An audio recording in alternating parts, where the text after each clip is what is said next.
إن الحمد لله نحمده ونستعينه ونستغفره ونعوذ بالله من شرور أنفسنا ومن سيئات أعمالنا من يهده الله فلا مضل له ومن يضلل فلا هادي له وأشهد أن لا إله إلا الله وحده لا شريك له وأشهد أن محمدا عبده ورسوله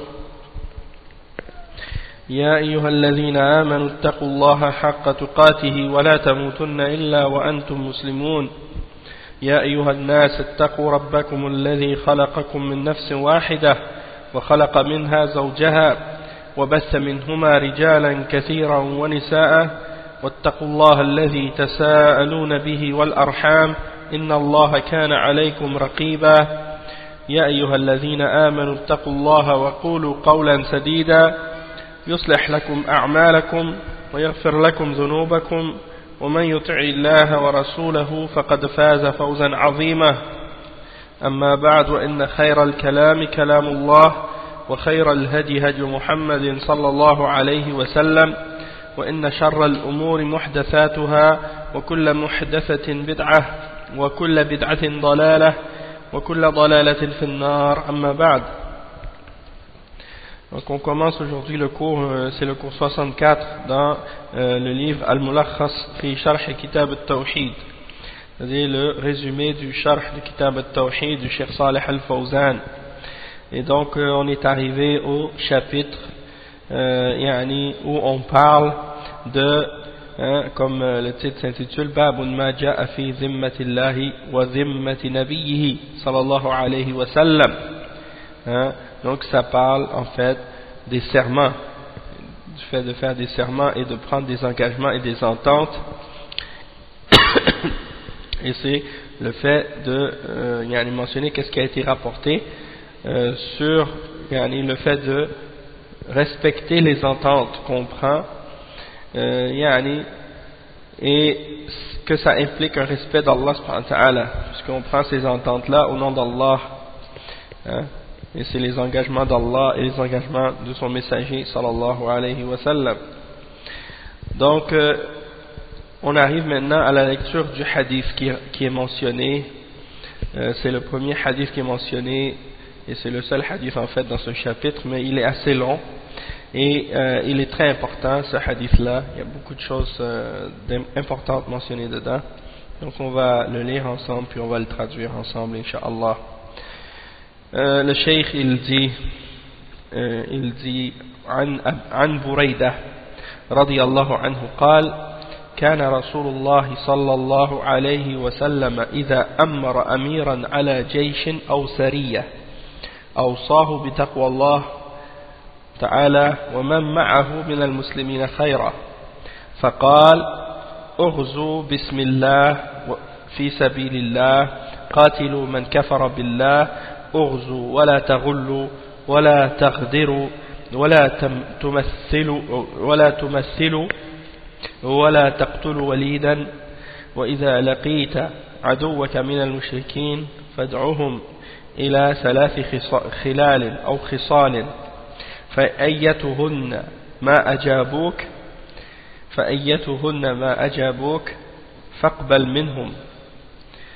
فأقبل منهم وكف عنهم ثم ادعهم إلى الإسلام فإن أجابوك فاقبل منهم ثم ادعهم إلى التحول من دارهم إلى دار المهاجرين وأخبرهم أنهم إن فعلوا ذلك فلهم ما للمهاجرين وعليهم ما على المهاجرين فإن أبوا أن يتحولوا منها فأخبرهم أنهم يكونون كأعراب المسلمين يجري عليهم حكم الله الذي يجري على المؤمنين ولا يكون لهم من الغنيمة والفيء شيء إلا أن يجاهدوا مع المسلمين فإنهم أبوا فاسألهم الجزية فإنهم أجابوك فاقبل منهم وكف عنهم وإنهم أبوا فاستعن بالله وقاتلهم.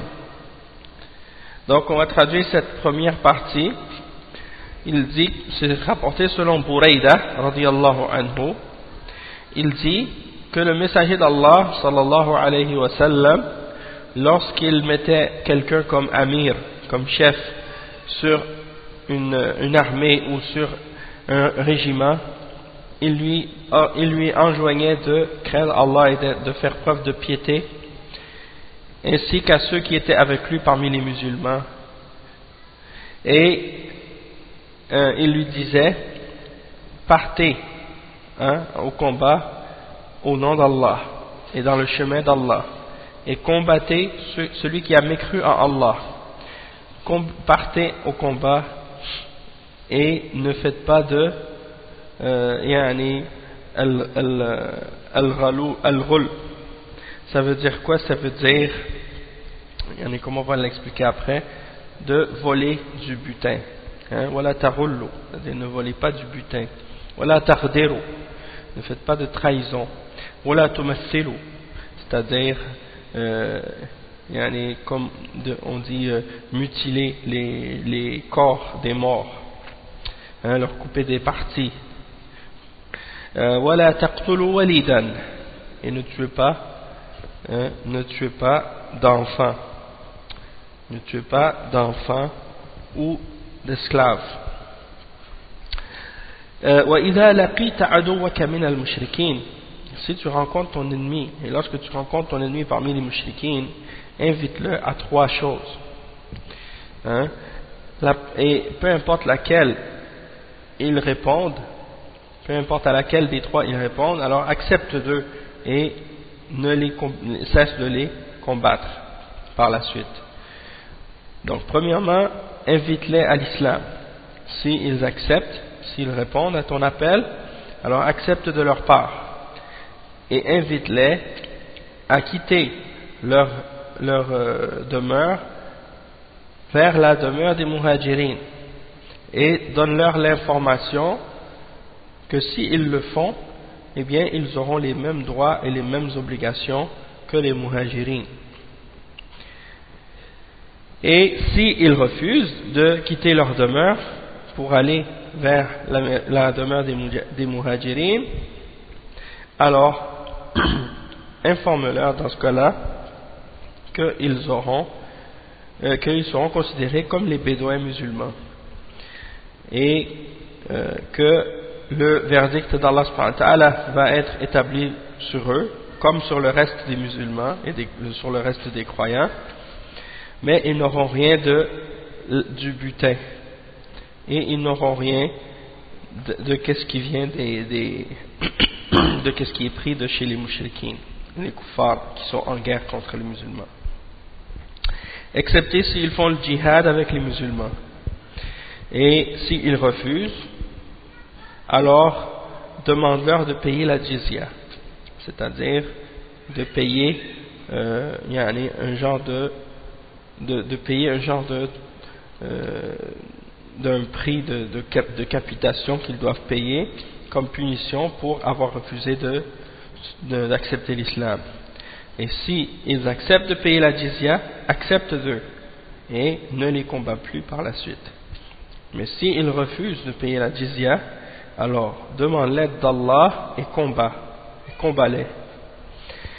Ensuite, le hadith dit: وَإِذَا حَاصَرْتَ أَهْلَ حِصْنٍ فَأَرَادُوكَ أَن تَجْعَلَ لَهُمْ ذِمَّةَ اللَّهِ وَذِمَّةَ نَبِيِّهِ فَلَا تَجْعَلْ لَهُمْ ذِمَّةَ اللَّهِ وَذِمَّةَ نَبِيِّهِ وَلَكِنِ اجْعَلْ لَهُمْ ذِمَّتَكَ وَذِمَّةَ أَصْحَابِكَ فَإِنَّكُمْ أَن تُخْفِرُوا ذِمَمَكُمْ وذمة أصحابكم أهون من أن تغفروا ذمة الله وذمة نبيه صلى الله عليه وسلم. وإذا حاصرت أهل حصن فأرادوك أن تنزلهم على حكم الله فلا تنزلهم على حكم الله ولكن أنزلهم على حكمك فإنك لا تدري أتصيب حكم الله فيهم أم لا رواه مسلم. Donc ici ensuite le prophète sallallahu alayhi wa sallam il dit: et lorsque tu assièges des gens qui sont protégés par une forteresse, eh bien, s'ils veulent que tu leur fasses une entente au nom d'Allah et de son messager, alors ne leur donne pas une entente qui est l'entente d'Allah et de son messager, mais donne-leur une entente qui sera ton entente et l'entente de tes compagnons.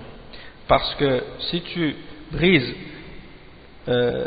parce que si vous brisez votre entente et l'entente de vos compagnons, c'est moins grave que si vous brisez l'entente d'Allah et de son messager. Et lorsque tu assièges des gens qui sont dans une forteresse ou derrière une muraille et qu'ils veulent que tu leur fasses, que tu les juges selon le jugement d'Allah, ne les juge pas selon le jugement d'Allah, mais juge-les selon ton jugement, parce que tu ne sais pas si tu vas atteindre le jugement d'Allah ou non à leur sujet. Rawahu Muslim. Donc c'est rapporté par Muslim.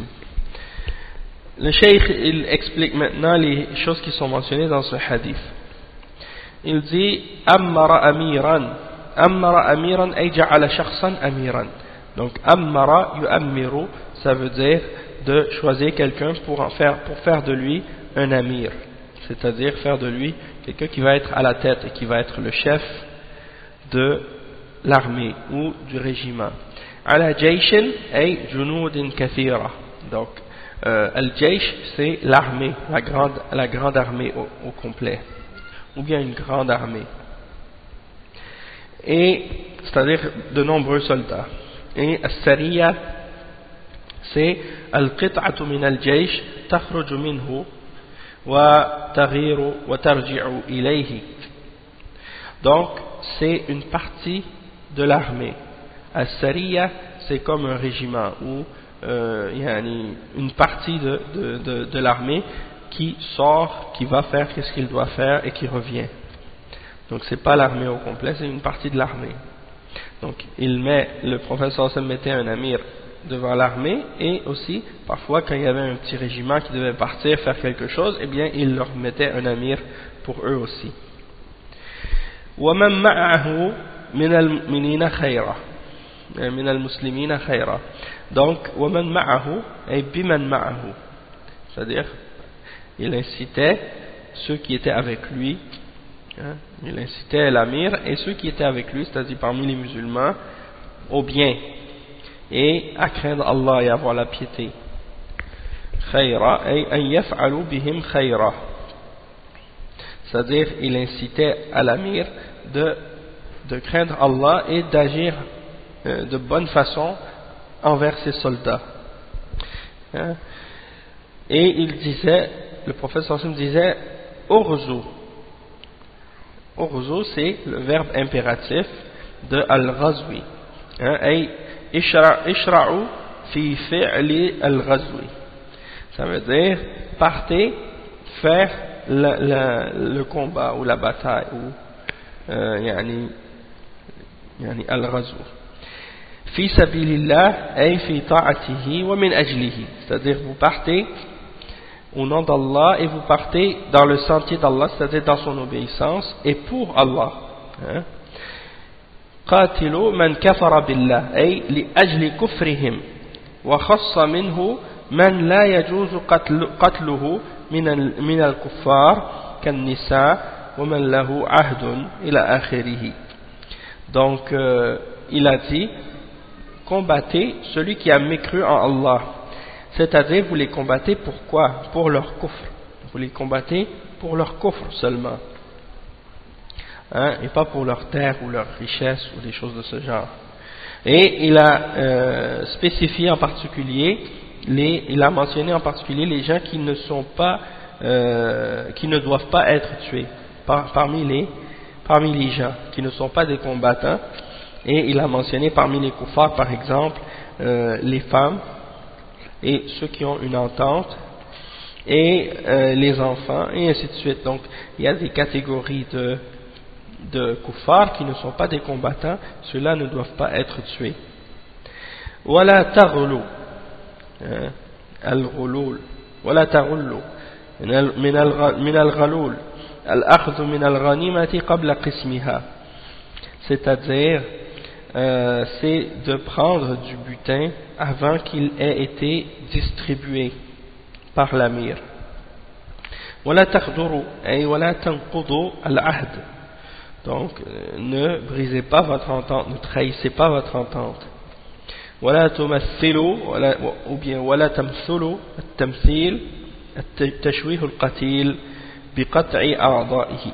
Donc ça c'est le fait de mutiler quelqu'un lorsqu'il a été tué. Des fois dans la Jahiliya les gens ils faisaient ça quand ils avaient combattu un ennemi puis que ils trouvaient les corps des ennemis par terre, et bien ils leur coupaient des membres, ils leur coupaient le nez, ils leur coupaient les oreilles ou bien les bras, des trucs comme ça pour les enlaidir.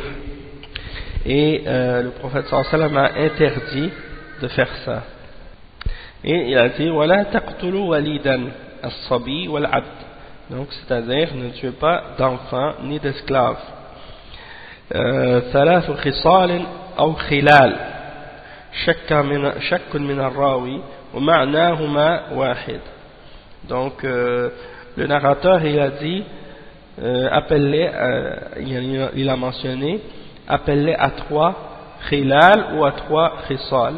Donc le cheikh il dit que ça c'est un doute de la part du narrateur et que les deux mots ont la même signification. Khilal et khisal ça veut dire la même chose, c'est des caractéristiques, 4 ou 3 éléments ou 3 choses. Donc فَأَقْبَلْ مِنْهُمْ أي اقبل منهم الإسلام وكف عنهم القتال. Donc s'ils acceptent de rentrer dans l'islam, alors accepte de leur part et abstiens-toi par la suite de les combattre. C'est ce que ça signifie. C'est un hadith qui est rapporté par, on n'a pas fini de les mentionner, mais on peut dire en passant que le hadith il est rapporté par l'imam Muslim, Abu Daoud, At-Tirmidhi, Ibn Majah, et il est aussi dans la Musnad de l'imam Ahmad. Donc c'est un hadith authentique. Et le cheikh il continue à expliquer certains termes comme Dar al-Muhajirin, yani al-Madina idh-dhak. Donc Dar al-Muhajirin, la demeure des Muhajirin, c'est ceux qui ont fait la hijra, c'est-à-dire Médine à cette époque-là.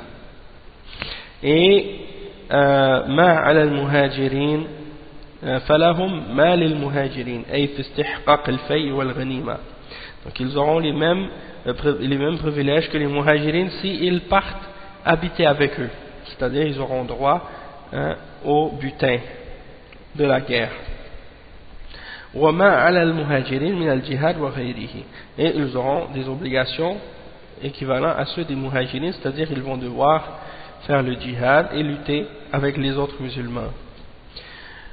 Sinon, s'ils refusent de venir, ils seront comme les bédouins parmi les musulmans. كأعراب المسلمين الساكنين في البادية من غير هجرة ولا غزو. Donc ceux-là ils ne font pas la hijra et ils ne combattent pas. فاسألهم الجزية. Donc ils n'ont pas le droit au butin parce qu'ils ne participent pas, donc ils ne font pas la hijra et ils ne participent pas au combat. فاسألهم الجزية أي اطلب منهم أن يدفعوا الجزية وهي مال يؤخذ من الكفار على وجه الصغار والذلة لهم واشتقاقها من الجزاء كأنهم جزاء عن القتل. نعم. Donc en fait le prophète sallallahu alayhi wa sallam dit dans ce cas-là s'ils refusent d'accepter l'islam, et donc dans ce cas-là tu leur demandes de payer la jizya. Et le cheikh il dit que tu leur demandes qu'ils payent la jizya. Et la jizya c'est une somme d'argent qui est prise des kuffars pour les humilier, pour les rabaisser. Et ça vient du mot jaza en arabe. Et c'est comme si c'était en fait une rétribution pour ne pas les avoir tués, comme si au lieu du fait qu'on va pas les combattre, qu'on va pas les tuer, et donc ils doivent payer quelque chose en compensation. C'est-à-dire, vous ne voulez pas accepter l'islam, vous voulez rester sur votre fausse religion, d'accord, dans ce cas-là on ne va pas vous combattre, sauf que vous devez payer la jizya. Et ça, c'est une punition pour vous humilier et vous rabaisser. Il y a beaucoup de choses qui viennent avec ça. فإن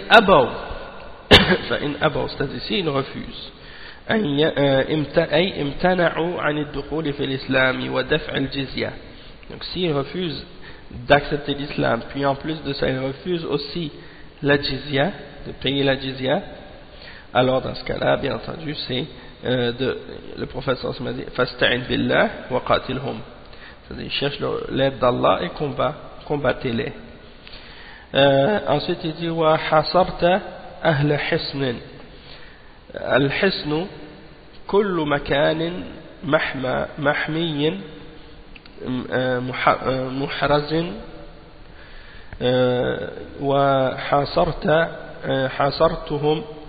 حاصرتهم ضيقت عليهم وأحط بهم.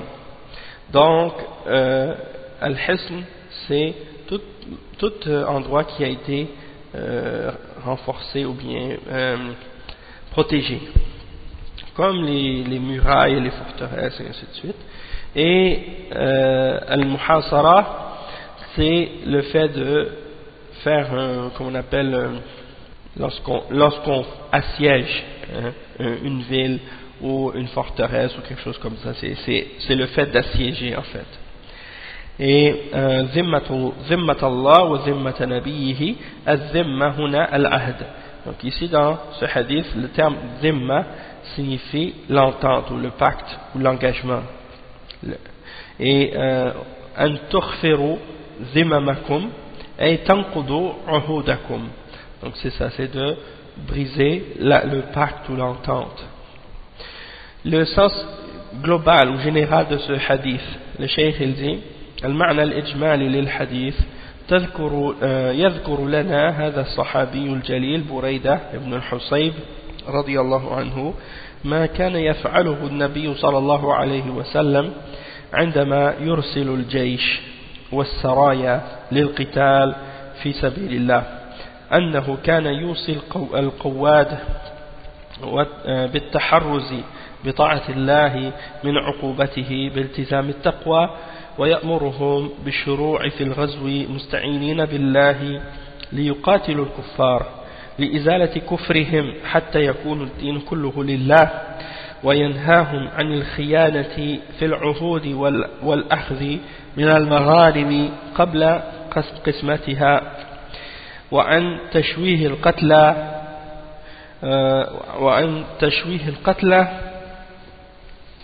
وقتل من لا يستحق القتل من الولدان. عندما يلاقون عدوهم فإنهم يخيرونهم بين ثلاثة أمور: إما أن يدخلوا في الإسلام، وإما أن يؤدوا الجزية، وإما أن يقاتلوهم.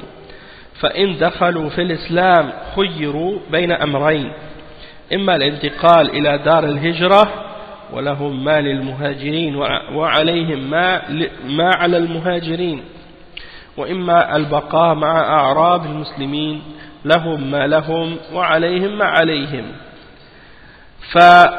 ثم يوصي صلى الله عليه وسلم القواد عندما يحاصرون الكفار في معاقلهم فيطلب الكفار منهم أن يجعلوا لهم عهد الله وعهد نبيه، أن لا يجعلوا لهم ذلك ولكن يجعلوا لهم عهدهم هم، فإن نقض عهد الله وعهد رسوله صلى الله عليه وسلم أعظم جرما، فإن نقض عهد الله وعهد رسوله أعظم جرما من نقض عهودهم. وإذا طلبوا منهم النزول على حكم الله فلا يجيبوهم بل ينزلونهم على حكمهم هم واجتهادهم خشية أن يصيبوا حكم الله تعالى فينسبون إلى خشية أن لا يصيبوا حكم الله تعالى فينسبون إلى الله ما هو خطأ. Donc on va lire la signification de cette partie, le sens, l'explication générale de ce hadith. Le cheikh il dit que ce noble sahabi, Burayda ibn al-Husayb radiyallahu anhu, il nous mentionne ce que le prophète Muhammad sallallahu alayhi wa sallam faisait lorsqu'il envoyait les armées et les régiments pour combattre dans le sentier d'Allah. Et c'est comme si, il mentionne ensuite, il dit que le prophète sallallahu alayhi wa sallam commençait par enjoindre les chefs et les responsables de l'armée de se préserver en obéissant à Allah subhanahu wa ta'ala, de se préserver du châtiment d'Allah subhanahu wa ta'ala en préservant l'obéissance d'Allah et en restant sur la piété. Et il leur ordonnait également, lorsqu'ils partaient au combat, de demander l'aide d'Allah pour combattre les kuffars et pour éliminer leur kufr, jusqu'à ce que la religion soit toute uniquement pour Allah. Et il leur interdisait de faire preuve de trahison dans les engagements, ou bien de prendre du butin avant que le butin ait été distribué et divisé. Et il leur interdisait également de mutiler le corps des victimes et des morts, et de tuer celui qui ne méritait pas d'être tué, parmi par exemple les enfants. Et lorsqu'ils rencontrent leur ennemi, alors il leur donne le choix entre trois choses. Premièrement, de rentrer dans l'islam. Deuxièmement, s'ils ne veulent pas rentrer dans l'islam, de donner la jizya. Et troisièmement, s'ils refusent de donner la jizya, c'est-à-dire le combat. Et s'ils acceptent la première chose, c'est-à-dire d'entrer dans l'islam, eh bien, ils auront le choix entre deux choses par la suite. Soit de partir et faire la hijra avec les musulmans, et non, donc, soit de faire la hijra et d'aller vivre là où sont les musulmans, et dans ce cas-là, ils auront les mêmes droits que les muhajirines et les mêmes obligations que les muhajirines par rapport au combat et par rapport au butin, et soit qu'ils restent avec les bédouins parmi les musulmans, et dans ce cas-là, ils auront les mêmes droits et les mêmes obligations que les bédouins. C'est-à-dire qu'ils n'auront pas droit au butin et ils n'auront pas non plus l'obligation de combattre, puisqu'ils n'ont pas fait la hijra. Puis ensuite, il incite et il enjoint aux chefs de l'armée en leur disant que lorsqu'ils ont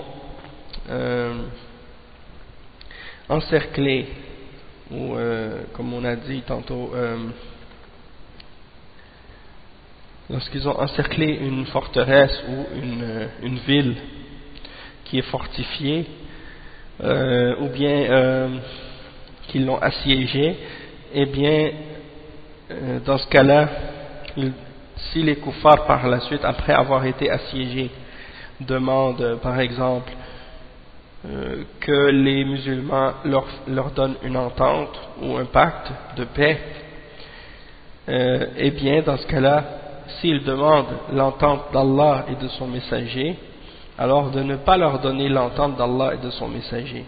Parce que s'ils brisent l'entente d'Allah et de son messager, c'est beaucoup plus grave comme crime que de briser leur propre entente à eux.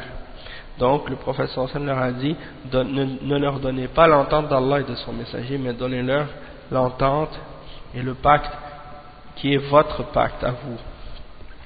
Et s'ils demandent d'être jugés selon le jugement d'Allah, alors jugez-leur selon votre jugement et votre ijtihad, et non pas selon le jugement d'Allah, par crainte que vous faisiez un jugement qui n'est pas le jugement d'Allah, et donc de cette façon vous auriez attribué à Allah une erreur.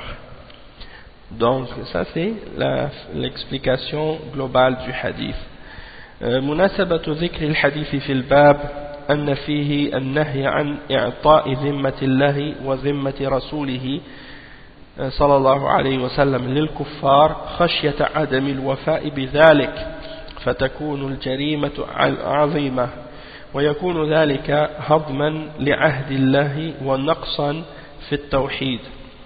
Donc le cheikh explique qu'on ne doit, il y a dans ce chapitre l'interdiction de donner l'entente ou le pacte d'Allah et de son messager sallallahu alayhi wa sallam aux kuffars par crainte de ne pas les respecter, et si jamais une chose pareille se produisait, c'est-à-dire qu'on ne respectait pas l'entente d'Allah et de son messager, eh bien ce serait un grand crime, un crime très grand, et ça serait en fait comme une brèche dans l'entente qu'on a faite avec Allah subhanahu wa ta'ala, et une diminution de notre tawhid, parce que le tawhid et le nom d'Allah et l'entente d'Allah doivent être respectés, sinon c'est quelque chose qui représente une déficience dans le tawhid. Ensuite le cheikh explique, il dit وَمَا يُسْتَفَادُ مِنَ الْحَدِيثِ, qu'est-ce qu'on peut tirer de points bénéfiques dans ce hadith. Le cheikh il a mentionné 15 différents points bénéfiques. Premièrement, مشروعية بعث السرايا والجيوش للجهاد في سبيل الله. Donc premièrement, le fait qu'il est légiféré d'envoyer des régiments et des armées pour faire le djihad fi sabilillah. Et ça, bien entendu, celui qui envoie ça, c'est le dirigeant du pays, le président, hein, et non pas n'importe qui se forme un petit groupe ou une petite armée comme les takfiriyin ou les djihadiyin qui pensent faire le djihad alors qu'en réalité ils n'ont pas d'autorité pour faire ça, hein. Donc ça c'est le premier point. Deuxième point, أنه يجب أن يكون القتال لإعلاء كلمة الله ومحو آثار الكفر من الأرض لا لنيل الملك وطلب الدنيا أو نيل الشهوة. Donc le cheikh explique comme deuxième point qu'il ne faut pas que le combat il faut que le combat soit uniquement pour élever la parole d'Allah et pour effacer les traces du kufr qui existent sur la terre, et non pas pour obtenir du territoire ou un territoire ou bien quelque chose de la dunya, ou bien pour obtenir des passions, des désirs. Il faut que ce soit uniquement pour le fait d'élever la parole d'Allah et d'éliminer le kufr de la terre. Le point numéro 3, مشروعية تنصيب الأمراء على الجيوش والسرايا. Le fait qu'il est légiféré d'établir des chefs sur les armées et sur les régiments qui sont envoyés. رابعا أنه يشرع لولي الأمر أن يوصي القواد ويوضح لهم الخطة التي يسيرون عليها في جهادهم. Quatrièmement, il est légiféré pour le dirigeant des musulmans, et le responsable, le président, le chef, hein, peu importe comment on l'appelle, que ce soit le khalifa ou le président ou le sultan ou l'amir ou l'imam ou bien peu importe, le chef de l'État, c'est ça qu'on veut dire.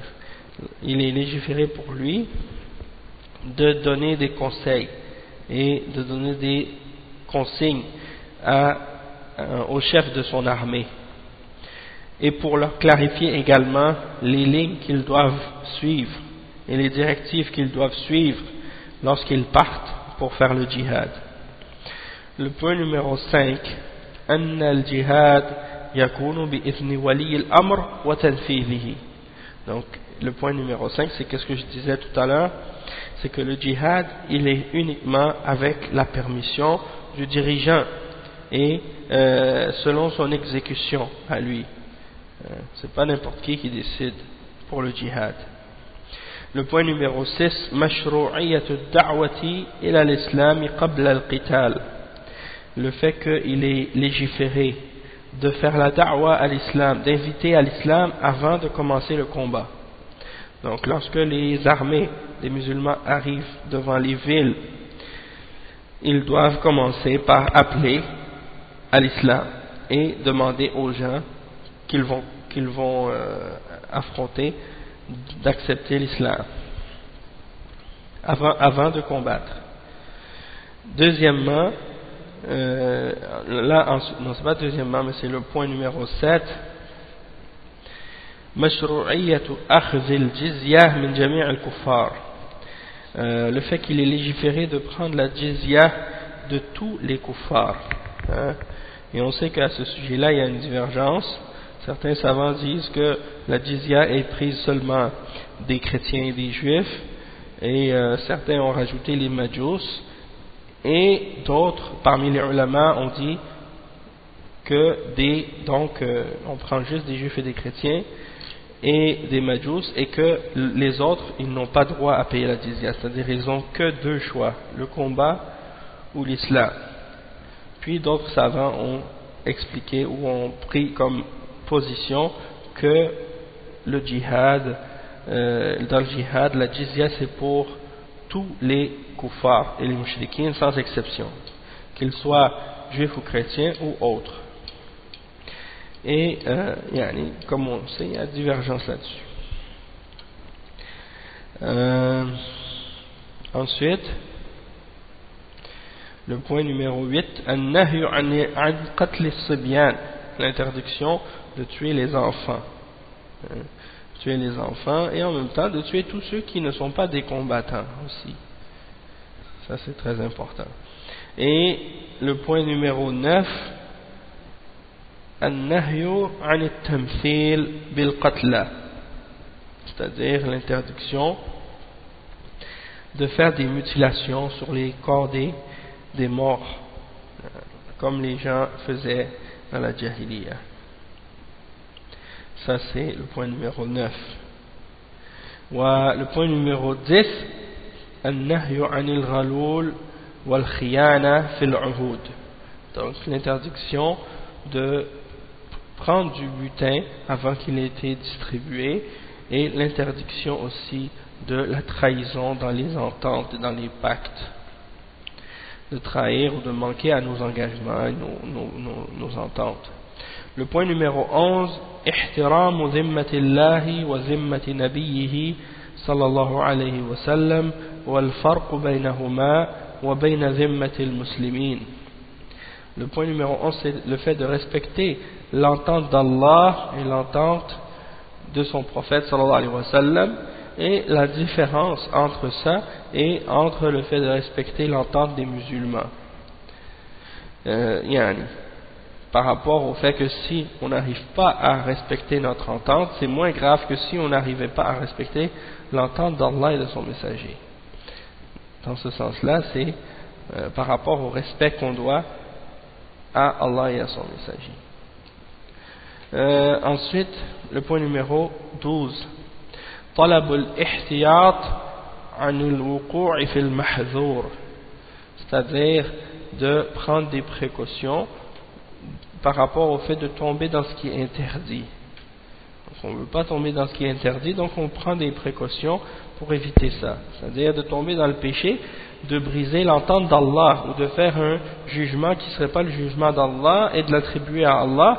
Donc pour éviter ça, eh bien on dit on va donner notre entente, l'entente des musulmans, et on va donner l'entente, on va donner le jugement, notre jugement, notre ijtihad. Le point numéro 13, أن المجتهد يخطئ ويصيب والفرق بين حكم الله وحكم العلماء. Donc c'est ça la différence entre par rapport au mujtahid, la personne qui fait un ijtihad, il fait un effort pour arriver à un jugement quelconque. Il peut avoir raison comme il peut se tromper, et c'est pour ça qu'il faut faire la différence entre le jugement d'Allah qui est le jugement qui est mentionné dans le Coran et dans la Sunna de façon explicite et claire, et le jugement des ulama qui est basé sur l'ijtihad, qui peut être vrai ou qui peut être erroné. Donc il faut distinguer entre ces deux choses-là. Et le point numéro 14, c'est al-irshad ila irtikabi aqall al-amrayni khataran. Donc le point numéro 14, c'est le fait de s'orienter vers le fait de faire la chose parmi les deux choses, de choisir celle qui est la moindre en danger. Et le point numéro 15, mashru'iyatul ijtihad 'inda al-haja, le fait qu'il est légiféré de faire l'ijtihad lorsque c'est nécessaire. Donc le point 14, c'est le fait qu'on est orienté de faire la deux choses, si on a le choix entre deux choses qui sont mauvaises, de faire celle qui est la moins mauvaise entre les deux. Et le point numéro 15, qu'il est légiféré de faire une ijtihad lorsque c'est nécessaire, lorsqu'on en a besoin. Et ça complète donc le chapitre 63. Et on passe maintenant au chapitre numéro 64. Le titre de ce chapitre c'est Babun ma ja'a fil iqsami ala Allah. Ma ja'a fil iqsami ala Allah. Et ça signifie quoi? Ça signifie le fait de jurer, de jurer pour Allah, hein, de jurer plutôt sur Allah. Ce serait la meilleure traduction. Il y a une différence entre le fait de jurer par Allah et le fait de jurer sur Allah. Jurer par Allah, ça veut dire, hein, je jure par Allah que je vais faire telle ou telle chose ou quelque chose de ce genre. Donc tu jures, c'est de faire un serment normal. Tandis que de jurer sur Allah, c'est autre chose. C'est comme si tu jurais que Allah allait faire quelque chose ou non. Et d'une certaine façon, c'est comme si tu attribuais quelque chose à Allah, une action ou une chose quelconque. Donc on va voir dans les exemples qui sont mentionnés dans le chapitre.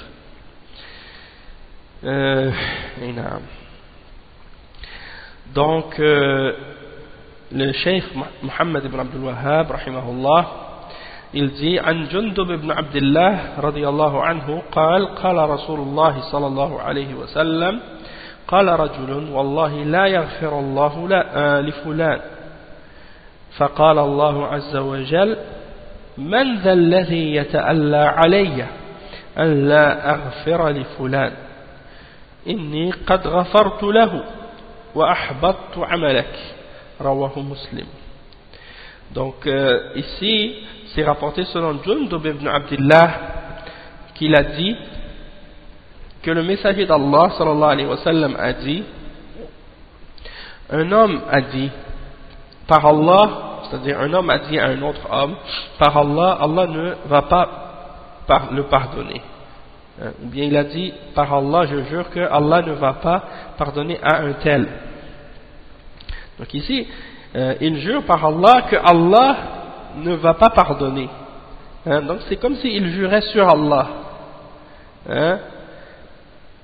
Il jurait sur Allah parce qu'il ne jure pas de quelque chose que lui il va faire ou que lui il ne va pas faire. Il jure sur quelque chose que Allah ne va ou ne va pas faire. Donc c'est comme s'il jurait sur Allah subhanahu wa ta'ala. Et Allah azza wa jal, il dit, qui est cette personne qui se permet de jurer sur moi que je ne vais pas pardonner à un tel? Il dit, Allah subhanahu wa ta'ala dit, certes, j'ai pardonné à celui-là et j'ai annulé ton œuvre. Et j'ai annulé ton œuvre. C'est-à-dire, j'ai rendu ton œuvre vaine, tes actions vaines. Et donc, Allah subhanahu wa ta'ala, il annule la validité de ses œuvres et il pardonne à celui que l'homme avait juré que Allah n'allait pas le pardonner. Et ça, c'est une punition. d'Allah subhanahu wa ta'ala pour cette personne parce qu'elle a juré sur Allah subhanahu wa ta'ala de cette façon. Et il dit وفي حديث أبي هريرة أن القائل رجل عابد. Et dans le hadith de Abi Huraira, au sujet de cette histoire dans le hadith, il y a une autre version du hadith qui est rapportée selon Abi Huraira, et la personne qui avait dit à l'autre que Allah va pas le pardonner, eh bien, qui avait juré ça, eh bien, c'était un homme parmi les adorateurs. Et Abu Huraira a dit, radiyallahu anhu, تكلم بكلمة أوبقت دنياه وآخرته. C'est-à-dire que la personne a parlé une parole, ou a dit une parole qui l'a fait périr dans sa dunya et dans son au-delà. Le hadith en question qui est rapporté selon Abu Huraira, on le retrouve dans le Sunan de Abu Daoud. Et le hadith est le suivant. قال عن أبي هريرة رضي الله عنه قال سمعت رسول الله صلى الله عليه وسلم يقول كان رجلان في بني إسرائيل متواخيين فكان أحدهما يذنب والآخر مجتهد في العبادة فكان لا يزال المجتهد يرى الآخر على الذنب فيقول أقصر فوجده يوما على ذنب فقال له أقصر فقال خلني وربي أبعثت علي رقيبا فقال والله لا يغفر الله لك ولا يدخلك الجنة فقبض أرواحهما فاجتمع عند رب العالمين فقال لهذا المجتهد أكنت بعالما أو على ما في يدي قادرا وقال للمذنب اذهب فادخل الجنة برحمتي وقال للآخر اذهبوا به إلى النار والعياذ بالله. Donc ça c'est un hadith très fort et très grave en même temps. Qu'est-ce que ça dit? Selon Abu Huraira radiyallahu anhu, il dit: j'ai entendu le messager d'Allah sallallahu alayhi wa sallam dire, il y avait deux hommes parmi les fils d'Israël qui étaient comme des frères. Un d'entre les deux, il faisait constamment des péchés, tandis que l'autre faisait beaucoup d'efforts dans l'adoration. Et celui qui faisait des efforts dans l'adoration, il voyait l'autre en train de faire son péché et il lui disait arrête de faire le péché, cesse de faire le péché. Et un jour il l'a trouvé en train de faire le même péché, alors il lui a dit cesse de faire ce péché. Alors le pécheur, celui qui faisait les péchés, lui a dit: laisse-moi avec mon Seigneur, est-ce que tu as été envoyé pour me surveiller? Et l'autre lui a dit: par Allah, je jure par Allah que Allah ne va pas te pardonner et qu'il ne va pas te faire entrer au paradis. Il a dit: je jure par Allah que Allah ne va pas te pardonner et qu'il ne va pas te faire entrer au paradis. Alors les deux sont morts. L'âme de ces deux hommes a été ramenée à Allah subhanahu wa ta'ala. Ils se sont retrouvés tous les deux devant le Seigneur des mondes. Alors Allah subhanahu wa ta'ala a dit à celui qui faisait des efforts dans l'adoration: est-ce que tu as la connaissance à mon sujet, ou est-ce que tu avais le pouvoir de ce qui est entre mes mains? Et il a dit à celui qui faisait des péchés: va et rentre au paradis par ma miséricorde.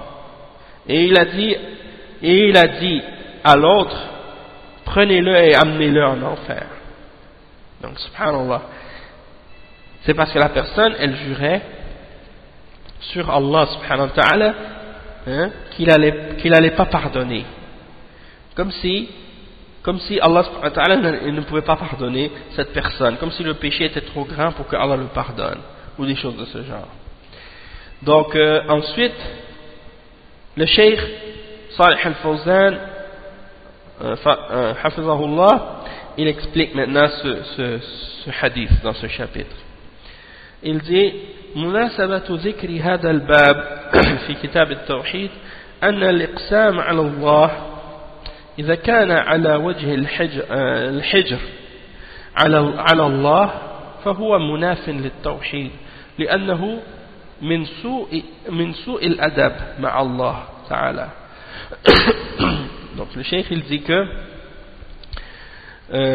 pourquoi on mentionne ce chapitre dans Kitab al-Tawhid, c'est parce que le fait de jurer sur Allah, c'est comme si, surtout si on le fait dans le sens de vouloir limiter Allah subhanahu wa ta'ala ou empêcher Allah subhanahu wa ta'ala de faire quelque chose, donc dans ce cas-là c'est quelque chose qui vient en opposition et qui nie le tawhid, qui vient en opposition avec le tawhid parce que c'est avoir un mauvais comportement avec Allah subhanahu wa ta'ala. Et il explique maintenant les termes qui sont dans le hadith. Quand il dit par exemple, ou bien dans le titre en premier, il dit ما جاء في الإقسام على الله من الأدلة على تحريم ذلك. Donc qu'est-ce qui a été rapporté au sujet de jurer sur Allah, et c'est-à-dire comme preuve de l'interdiction de cela. Et il dit dans le hadith comme c'était mentionné, من ذا الذي استفهام إنكار يتألى علي أي يحلف والألية بتشديد الياء الحلف. Donc le cheikh explique, il dit quand Allah subhanahu wa ta'ala demande man alladhi ou man ذا الذي, c'est une question pour condamner et dénoncer. Yata'alla alayya, c'est-à-dire qu'il fait des serments sur moi, par-dessus moi. Uhbita amaluka ou hubitat amaluka ou ahbattu amaluka ay ahdartuhu, donc c'est-à-dire j'ai annulé complètement tes œuvres. Et l'explication de la parole de Abu Huraira quand il a dit une parole, takallama bi kalima awbaqat dunyahu wa akhiratuh, c'est-à-dire ahlakat, awbaqat yani ahlakat, c'est-à-dire que Allah subhanahu wa ta'ala a complètement annulé ses œuvres et rendu ses œuvres vaines à cause de cette parole seulement. C'est pour montrer que c'est tellement grave qu'est-ce qu'il a dit. Le cheikh explique le sens général du hadith.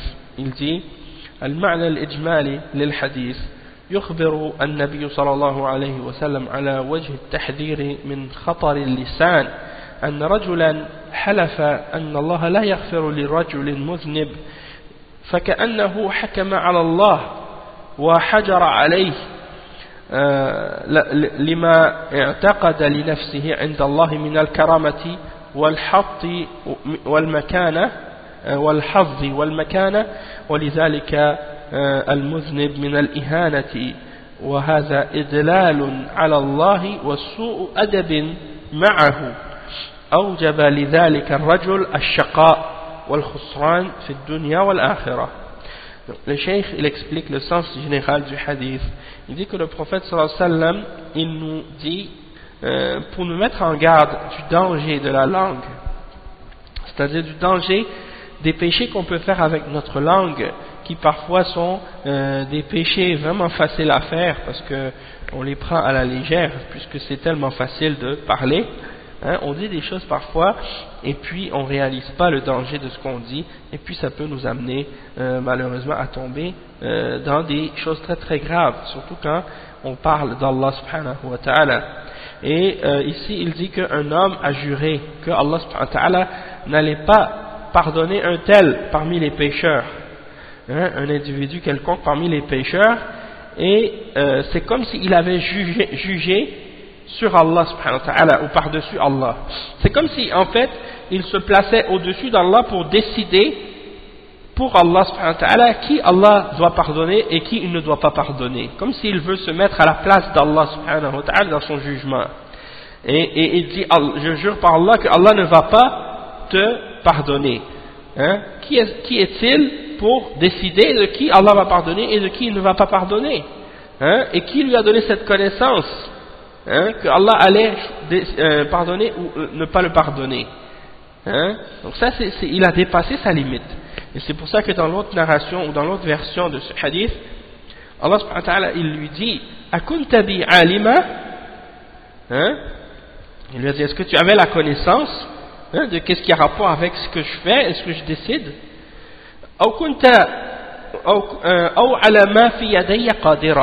Ou bien tu avais le pouvoir de ce qui est entre mes mains, c'est toi qui décides, hein? Donc c'est ça al-iqsam ala Allah. C'est quelqu'un, en fait, il se met au-dessus d'Allah pour essayer de décider pour Allah. Et c'est très grave en réalité. Et c'est comme si, le cheikh explique ensuite, c'est comme si en fait il veut se mettre au-dessus d'Allah dans son jugement et limiter Allah subhanahu wa ta'ala dans ce qu'il fait et dans ce qu'il ne fait pas. Et il dit, et lorsque la personne qui a dit cette parole, qui a fait ce serment au-dessus d'Allah, c'est parce qu'elle pense elle-même qu'elle elle a un niveau de noblesse auprès d'Allah et une grande part et un statut important auprès d'Allah. Et il pense également que cette personne qui commet des péchés est tellement rabaissée et tellement humiliée qu'elle ne mérite rien ou qu'elle ne sera jamais pardonnée. Et c'est un mauvais comportement de penser de cette façon-là, de penser qu'on a tellement de noblesse auprès d'Allah et qu'on est tellement proche d'Allah nous-mêmes, hein, et que les autres autour de nous qui commettent des péchés parfois, qu'eux ils sont tellement bas comme si Allah ne pouvait pas les pardonner. Mais c'est Allah subhanahu wa ta'ala qui élève qui il veut, qui rabaisse qui il veut, hein. Et si quelqu'un est dans l'adoration, eh bien il doit être humble, il doit réaliser que c'est une grâce d'Allah subhanahu wa ta'ala, hein, et que c'est quelque chose qui doit le rendre humble et qui doit le rendre modeste, et en même temps qui doit le rendre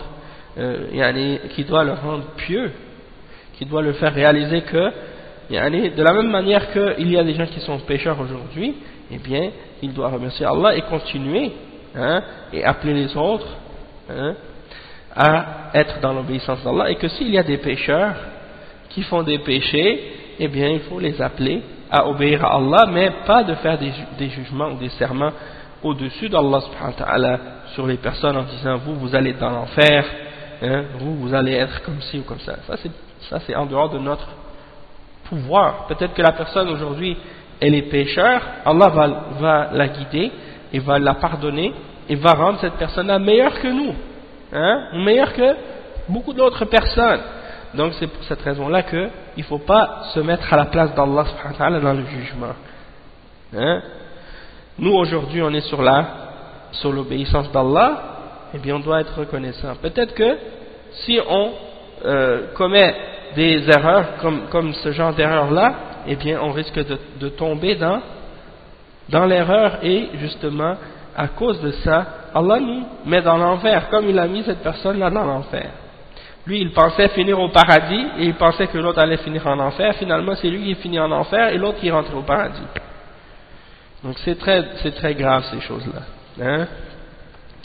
Et c'est un mauvais comportement envers Allah subhanahu wa ta'ala, et c'est quelque chose qui a donc fait en sorte que par la suite cet homme finisse mal, hein? Et il a été malheureux dans cette dunya et dans l'au-delà à cause de ça. Donc c'est très grave. ومناسبة الحديث للباب أنه يدل على تحريم الإقسام على الله على وجه الحجر على وجه الحجر على الله والإعجاب بالنفس وذلك نقص في التوحيد. Donc le cheikh explique ici que pourquoi on mentionne ce hadith dans ce chapitre, c'est parce que il y a dans ce hadith l'interdiction de jurer sur Allah subhanahu wa ta'ala, hein, ou par-dessus Allah subhanahu wa ta'ala, sauf si c'est par exemple avec une bonne pensée et que tu veux faire le bien. Et qu'est-ce qui est interdit? C'est de jurer sur Allah subhanahu wa ta'ala ou par-dessus Allah dans le but de limiter Allah, ou bien parce qu'on se pense tellement bon nous-mêmes on est ébloui par notre propre personne, et donc on jure par-dessus Allah subhanahu wa ta'ala pour limiter Allah subhanahu wa ta'ala dans ses actions ou dans ses jugements. Et ça, c'est quelque chose qui vient en opposition et qui diminue le tawhid. Tandis que si c'est avec une bonne pensée,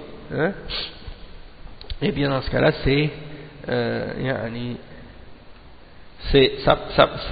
ça peut être permis dans certains cas, comme par exemple le fait que lorsque quelqu'un qui est pieux demande ou jure par Allah subhanahu wa ta'ala que telle bonne chose va se passer ou qu'il va y avoir telle ou telle chose, eh bien Allah subhanahu wa ta'ala, pour honorer cette personne et pour montrer le bien de cette personne, Allah peut justement faire en sorte que ce qu'elle a fait comme serment s'exauce et se produise réellement.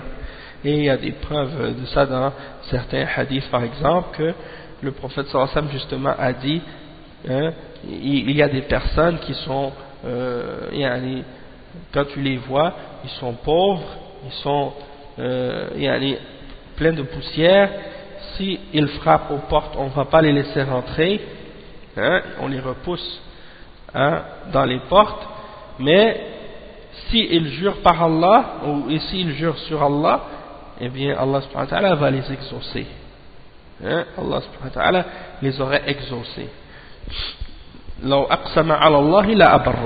ça c'est la preuve que dans des cas où la personne fait des serments sur Allah subhanahu wa ta'ala, eh bien dans certains cas c'est permis si c'est basé sur une bonne pensée et d'avoir l'espoir du bien, ça c'est correct. Mais si c'est fait dans le but de limiter Allah subhanahu wa ta'ala et de s'élever au-dessus d'Allah et de se penser soi-même tellement pieux et tellement bien que on a la possibilité de décider qui va être au paradis et qui est en enfer ou des choses comme ça, là dans ce cas-là c'est pas permis. Et le cheikh il dit وَمَا يُسْتَفَادُ مِنَ الْحَدِيثِ. Qu'est-ce qu'on peut tirer de ce hadith? Premièrement, تحريم الإقسام على الله إلا إذا كان على وجه حسن الظن به وتأميل الخير منه. Donc, l'interdiction de jurer sur Allah subhanahu wa ta'ala, excepté si c'est fait avec une bonne pensée d'Allah subhanahu wa ta'ala et qu'on a l'espoir que Allah subhanahu wa ta'ala nous fera du bien. Et deuxièmement, وجوب حسن الأدب مع الله. Donc l'obligation d'avoir un bon comportement et des bonnes manières envers Allah subhanahu wa ta'ala. Beaucoup de gens, quand ils parlent des bonnes manières et du bon comportement, ils pensent souvent au bon comportement envers les êtres humains, envers les personnes, et ils oublient souvent le bon comportement envers Allah et envers sa sharia et envers la sunna du prophète sallallahu alayhi wa sallam. Et donc ça c'est très important aussi. Et le point numéro 3, shiddatu khatar al-lisan wa wujubi hifdhihi. Le grand danger de la langue, c'est-à-dire des choses qui peuvent arriver avec la langue comme péché, et l'obligation de préserver notre langue contre les péchés et les transgressions. Okay. Ensuite, le chapitre numéro 65. Le chapitre numéro 65.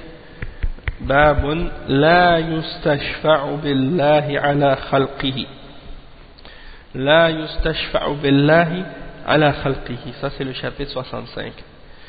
C'est-à-dire, on ne va pas prendre Allah subhanahu wa ta'ala comme intermédiaire pour aller à sa création, pour demander à sa création. On ne prend pas Allah subhanahu wa ta'ala comme intermédiaire pour aller à sa création. C'est quelque chose qui rabaisse Allah subhanahu wa ta'ala de faire ça. Puisque en général on prend un intermédiaire pour demander à Allah subhanahu wa ta'ala, c'est-à-dire par exemple lorsque on connaît quelqu'un qui est une personne pieuse par exemple, qui est vivante, Et comme à l'époque du prophète sallallahu alayhi wa sallam, quand il était encore en vie, les sahaba allaient voir le prophète sallallahu alayhi wa sallam et ils demandaient au prophète sallallahu alayhi wa sallam d'invoquer Allah pour eux. Hein? Ou bien au jour de la résurrection aussi, les croyants vont intercéder, hein, en demandant au prophète, hein, d'intercéder pour eux auprès d'Allah. Au jour de la résurrection, ce sera permis. Et donc, on ne va pas demander à Allah pour qu'il intercède pour nous auprès d'une de ses créatures. Hein? On va demander à une créature, au jour de la résurrection, d'intercéder pour nous. Hein? Et ainsi de suite. Donc, on va lire le chapitre pour comprendre un peu plus qu'est-ce que ça signifie, ça.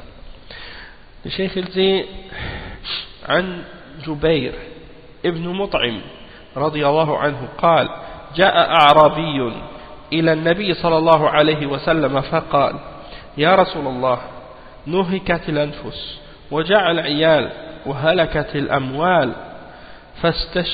فاستسق لنا ربك فإنا نستشفع بالله عليك وبك على الله. فقال النبي صلى الله عليه وسلم سبحان الله سبحان الله فما زال يسبح حتى عرف ذلك في وجوه أصحابه. ثم قال النبي صلى الله عليه وسلم ويحك أتدري ما الله إن شأن الله أعظم من ذلك إنه لا يستشفع بالله على أحد من خلقه. وذكر الحديث ورواه أبو داود. Donc, c'est un hadith qui est apporté selon Abu Daoud, et c'est selon Jubayr ibn Mut'im radiyallahu anhu. Il dit qu'un bédouin est venu voir le prophète sallallahu alayhi wa sallam et il a dit au messager d'Allah, nuhikat al-anfus, les gens sont devenus faibles.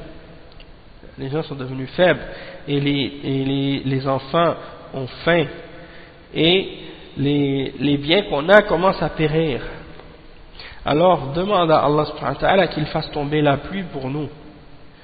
Et nous demandons à Allah subhanahu wa ta'ala par ton intercession et nous demandons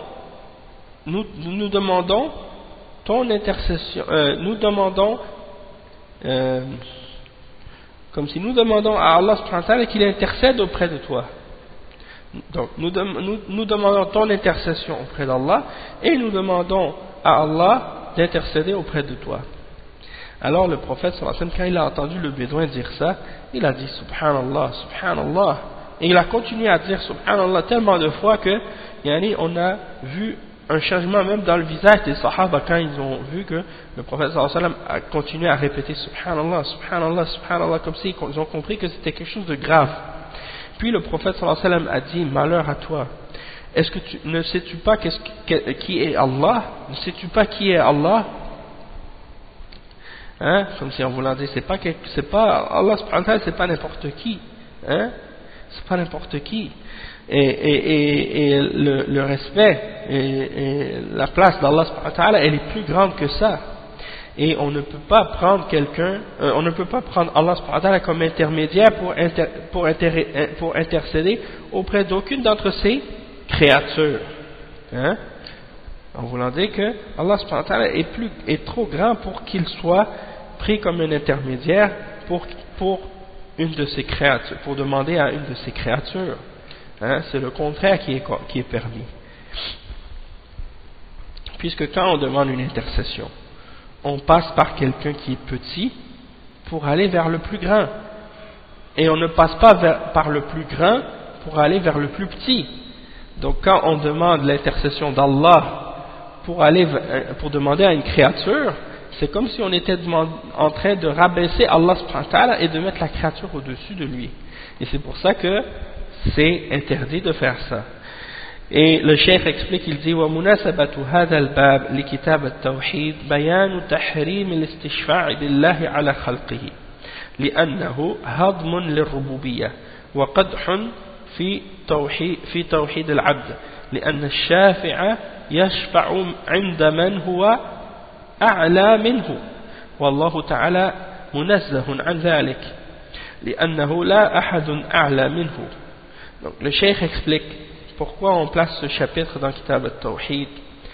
C'est pour expliquer et clarifier l'interdiction de demander l'intercession d'Allah pour passer à une de ses créatures, ou pour demander à une de ses créatures, parce que c'est quelque chose qui vient détruire la rububiyyah et qui est quelque chose qui vient annuler ou qui vient créer une défaillance dans le tawhid du serviteur, parce que la personne qui intercède, elle intercède toujours auprès de quelqu'un qui est plus haut que lui, et Allah subhanahu wa ta'ala est donc doit être purifié de ce genre de choses, parce que personne n'est plus élevé que Allah.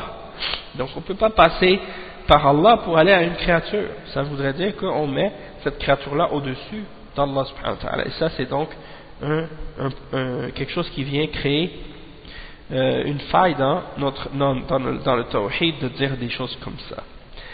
Et At-Tarajum,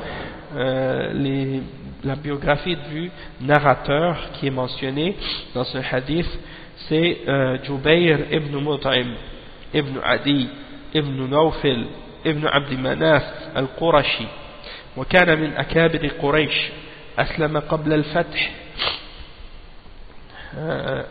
قبل الفتح ومات سنة 57 هجريا رضي الله عنه. Donc Jubayr ibn Mut'im, il mentionne cette histoire, et Jubayr ibn Mut'im c'est Jubayr ibn Mut'im ibn Adi, il fait partie des grands de Quraysh, et il s'est converti un peu avant la conquête de la Mecque. Il est mort en l'an 57 après la Hijra radiyallahu anhu. Donc dans le hadith on entend les mots comme nuhikat الأموال بضم النون أي جهدت وضعفت, ça veut dire affaibli, qui a été affaibli. Et فاستسقي لنا ربك أي اسأله أن يسقينا بأن ينزل المطر, c'est-à-dire فاستسقي لنا ربك, demande à ton Seigneur pour qu'il fasse tomber la pluie, c'est-à-dire pour qu'il nous abreuve par la pluie. نستشفع بالله عليك نجعله واسطة إليك, c'est-à-dire on prend Allah puis on en fait un intermédiaire pour venir vers toi. C'est pour ça que le prophète sallallahu alayhi wa sallam a été fâché quand il a entendu ça, et il a dit subhanallah, parce que c'était comme si on était en train de mettre le prophète sallallahu alayhi wa sallam au-dessus d'Allah subhanahu wa ta'ala, et comme s'il fallait passer par Allah pour aller au prophète sallallahu alayhi wa sallam, et ça c'était un grave insulte pour Allah subhanahu wa ta'ala. Et c'est pour ça que le prophète sallallahu alayhi wa sallam a dit par la suite subhanallah, subhanallah ay tanzihan amma la yaliqu bihi. Donc on dit subhanallah pour purifier Allah de ce qui ne lui est pas convenable.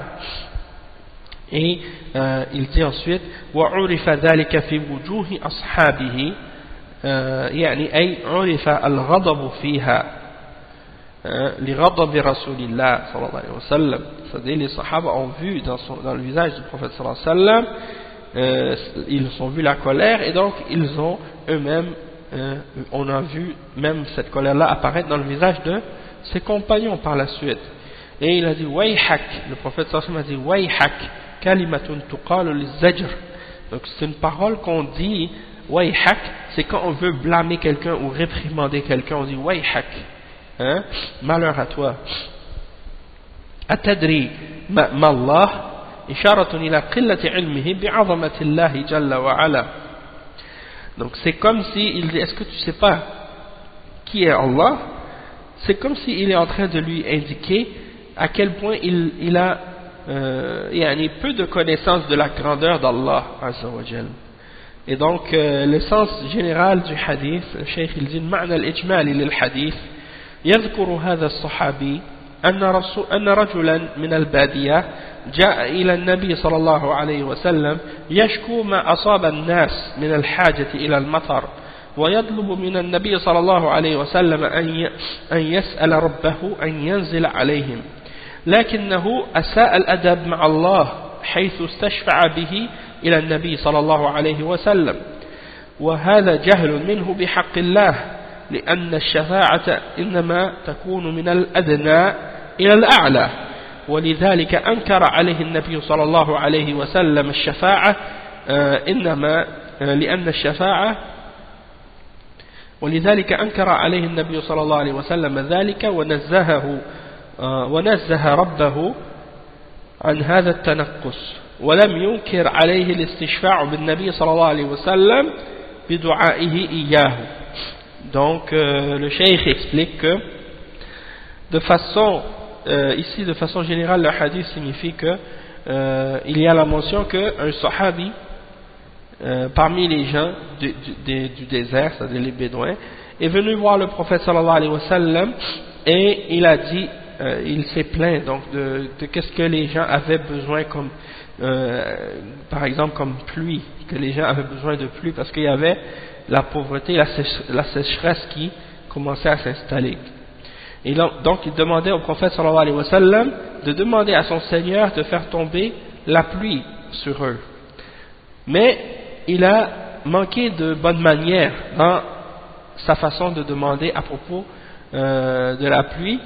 Il a manqué des bonnes manières envers Allah subhanahu wa ta'ala parce qu'il a pris Allah subhanahu wa ta'ala comme un intermédiaire pour aller vers le prophète sallallahu alayhi wa sallam, et ça c'est à cause de son ignorance du droit d'Allah subhanahu wa ta'ala, parce que l'intercession en général ça se fait du petit vers le grand, et c'est pour ça que le prophète sallallahu alayhi wa sallam a condamné et dénoncé la parole de ce bédouin quand il a dit cette chose là, puisque ça impliquait que Allah était en dessous du prophète sallallahu alayhi wa sallam. Et c'est pour ça que le prophète sallallahu alayhi wa sallam a dit subhanallah, et il a purifié Allah subhanahu wa ta'ala de cette imperfection ou de ce rabaissement. Et le prophète sallallahu alayhi wa sallam n'a pas condamné le fait qu'il ait pris le prophète sallallahu alayhi wa sallam comme intermédiaire auprès d'Allah, parce que dans ce cas-là c'est permis. Il demande au prophète sallallahu alayhi wa sallam, quand le prophète sallallahu alayhi wa sallam est vivant, d'intercéder auprès d'Allah pour lui, c'est-à-dire de faire une invocation, de demander à Allah pour lui. Et donc ça c'est permis. Mais pas comme qu'est-ce que font les gens de bid'a aujourd'hui parmi les soufis et parmi les gens qui connaissent pas l'islam et connaissent pas la sunna, l'exemple des salafs. Eux, qu'est-ce qu'ils font? Ils demandent à Allah par le prophète sallallahu alayhi wa sallam, ou par son statut, ou par son degré, et ils disent que ça s'appelle at-tawassul. Et bien entendu, ça fait pas partie du tawassul qui est légiféré, et c'est pas permis. Et ça rentre dans l'innovation, dans la bid'a. C'est pas un shirk majeur, c'est un shirk asghar, c'est un shirk mineur, puisque c'est un moyen qui peut amener les gens à tomber dans le shirk par la suite. Donc c'est quelque chose qui est interdit, de demander à Allah par le prophète, ou par son statut, ou par son degré. Ça c'est quelque chose qui est interdit. Puisque les actions du prophète sallallahu alayhi wa sallam et la piété du prophète sallallahu alayhi wa sallam sont pour lui. Parce que lui, il a fait des actions qui lui ont mérité ce degré et ce statut. Et donc toi, tu ne peux pas demander par son degré à lui.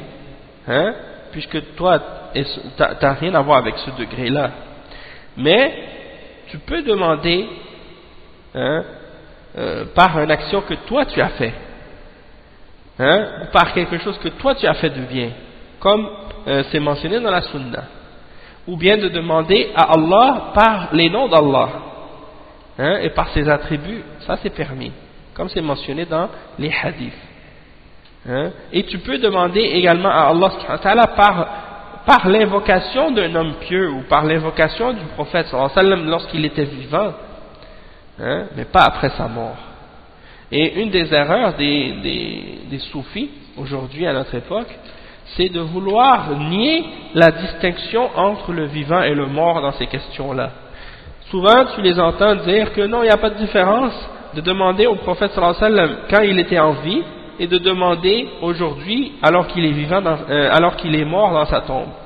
Pourquoi? Parce que pour eux, ils prétendent que, étant donné que le prophète il est vivant dans sa tombe, que dans ce cas-là, on peut demander au prophète sallallahu alayhi wa sallam et il va nous exaucer, ou il va nous répondre. Et ça, c'est du shirk akbar, hein, de demander à un mort, hein, de faire des invocations pour nous ou des choses comme ça pour nous.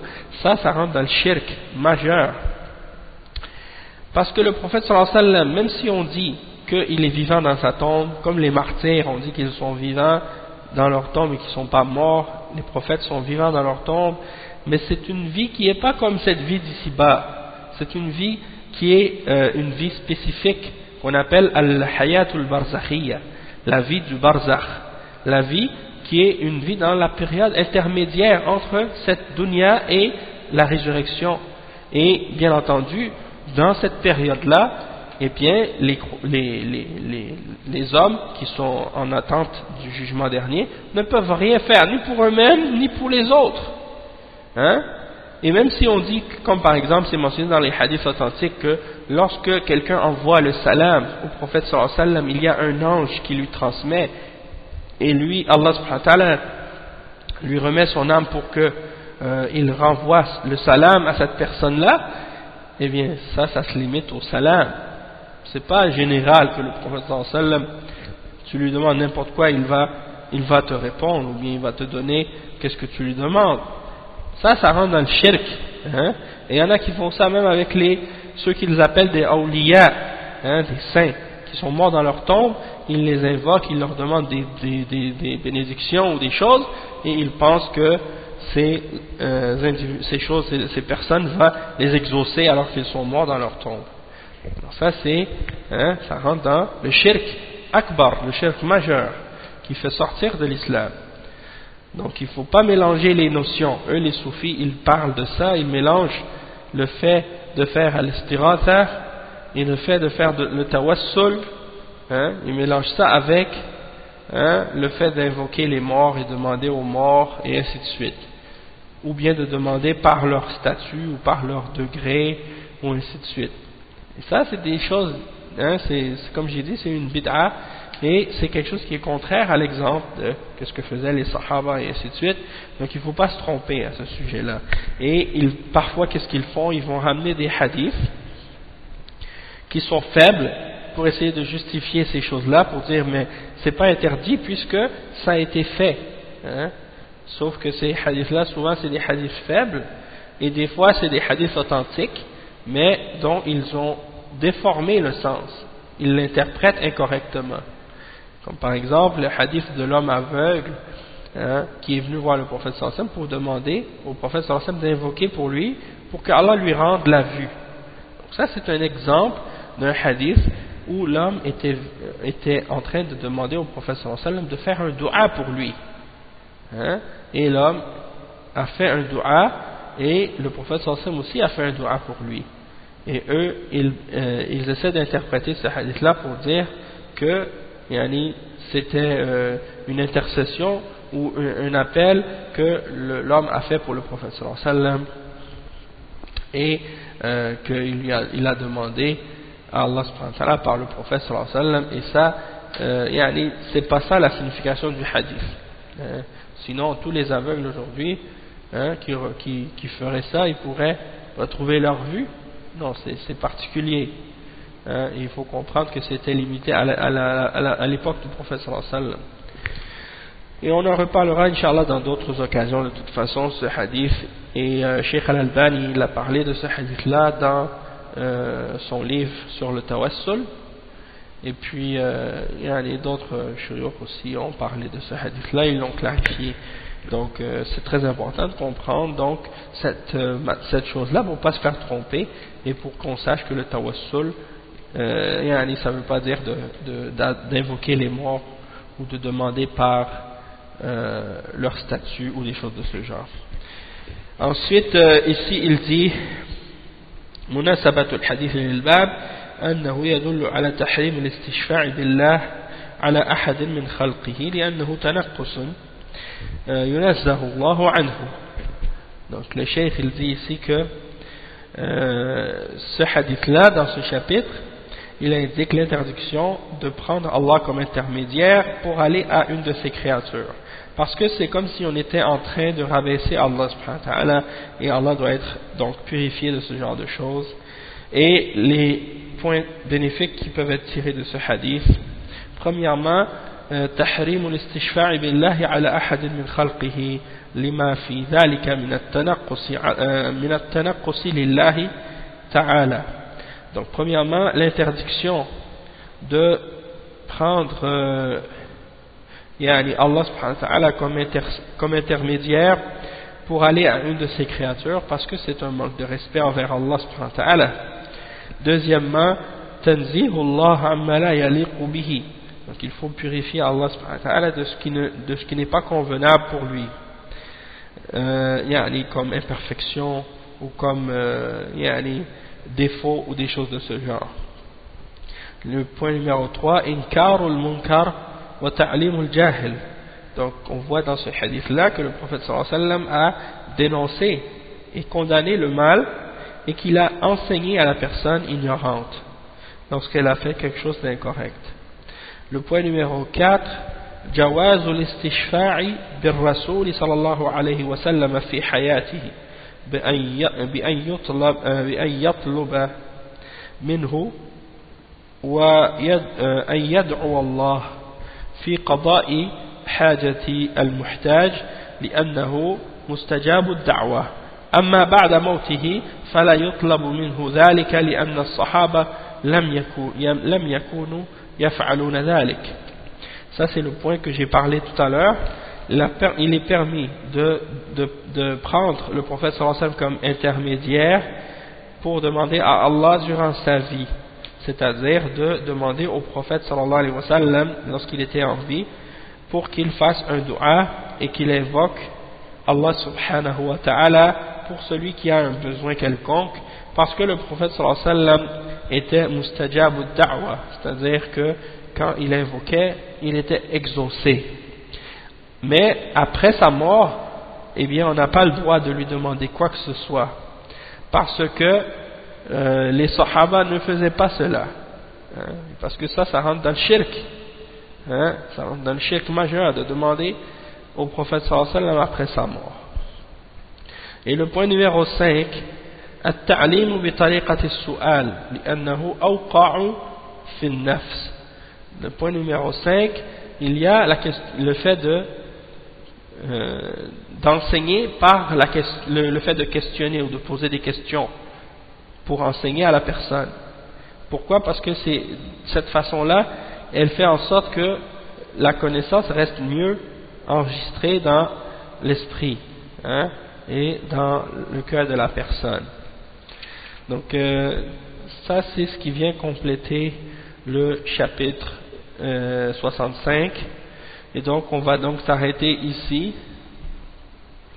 pour aujourd'hui, et puis la semaine prochaine on continuera au chapitre 66 Inch'Allah et 67, qui sont les deux derniers chapitres du livre, et on va essayer peut-être de compléter le livre Kitab al-Tawhid, le Sharh, la semaine prochaine. Donc la semaine prochaine, c'est-à-dire dimanche prochain, ça devrait être le dernier cours pour le cours de Kitab al-Tawhid, Inch'Allah. Donc on va s'arrêter ici pour l'instant, pour aujourd'hui, et puis on continuera bi'idhnillah Inch'Allah la semaine prochaine. Samedi prochain il y aura probablement un nouveau livre qu'on va commencer. J'ai pas encore décidé le sujet exact, mais il se pourrait que ce soit au sujet de Al-Wala wal-Bara, peut-être que ça va être au sujet de Al-Wala wal-Bara. Donc on va s'arrêter ici pour aujourd'hui. Subhanakallahumma bihamdik, ashhadu an la ilaha illa ant, astaghfiruka wa atubu ilayk. بارك الله فيكم وجزاكم الله خيرا والسلام عليكم ورحمة الله وبركاته وصلى الله وسلم على نبينا محمد وعلى آله وصحبه أجمعين.